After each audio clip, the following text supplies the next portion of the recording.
মানুষের ভালোবাসায় বেঁচে গেল অস্মিকা। একা অস্মিকা নয়, বাংলার বুকে এই রোগে আক্রান্ত আরও এক শিশু।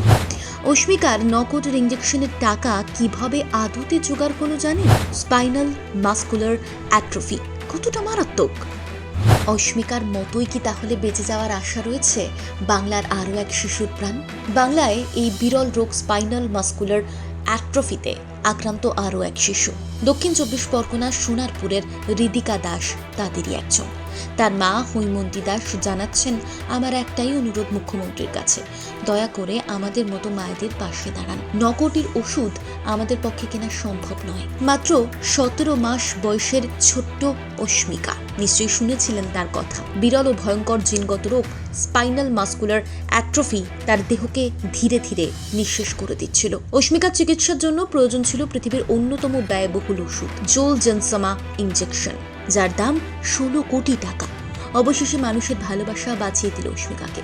শুরু হয়েছিল অনলাইন ক্রাউড ফান্ডিং। ইনজেকশনটির প্রথম দফার খরচ দাঁড়ায় 9 কোটিতে। কলকাতার পিয়ারলেস হাসপাতালে শিশু চিকিৎসক ডক্টর সংযুক্তাদের তত্ত্বাবধানে বুধবার অস্মিকাকে সেই ইনজেকশনটি দেওয়া হয়। চিকিৎসকেরা জানাচ্ছেন, যদিও সময় কিছুটা দেরি হয়ে গেছে, তবুও এখন থেকে অস্মিকার শরীরে রোগ প্রতিরোধ শুরু হবে এবং ধীরে ধীরে সে সুস্থতার পথে এগোবে। মারাত্মক এই রোগ spinal muscular atrophy SMA type 1 এমন এক জিন ঘটিত রোগ যা বাবা মায়ের জিনগত ত্রুটির কারণে সন্তানের শরীরে SMA প্রোটিনের ঘাটতি ঘটায়। ফলে শিশুর পেশি এবং স্নায়ু একে একে দুর্বল হয়ে পড়ে। একদিন অস্মিকা বসতে পারতো না, খাবার গিলতেও কষ্ট হতো, হাত পা ঠিকমতো নাড়াতে পারতো না।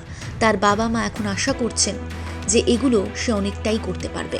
আর এক্ষেত্রে অস্মিকার চিকিৎসক সংযুক্তাদের জানাচ্ছেন, আগে এই ধরনের শিশুদের রোগের ডিটেকশনই হতো না, আস্তে আস্তে নাম্বার অফ ডিটেকশন বেড়েছে। আমরা আরও অস্মিকাকে পাচ্ছি। 3 ধরনের ওষুধ রয়েছে, জিন থেরাপি এককালীনই দিতে হয়।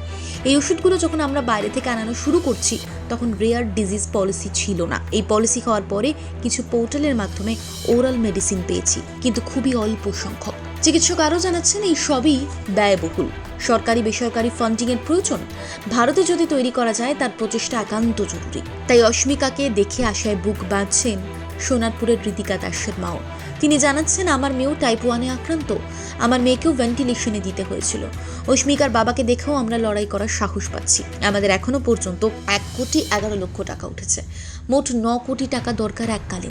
ওর এখন 14 মাস বয়স, হাতে আর মাত্র 6-7 মাস রয়েছে। অস্মিকার মতো হৃদিকাও সুস্থ হয়ে উঠুক এভাবেই মানুষের ভালোবাসার দ্বারা, এমনটাই কামনা রইল।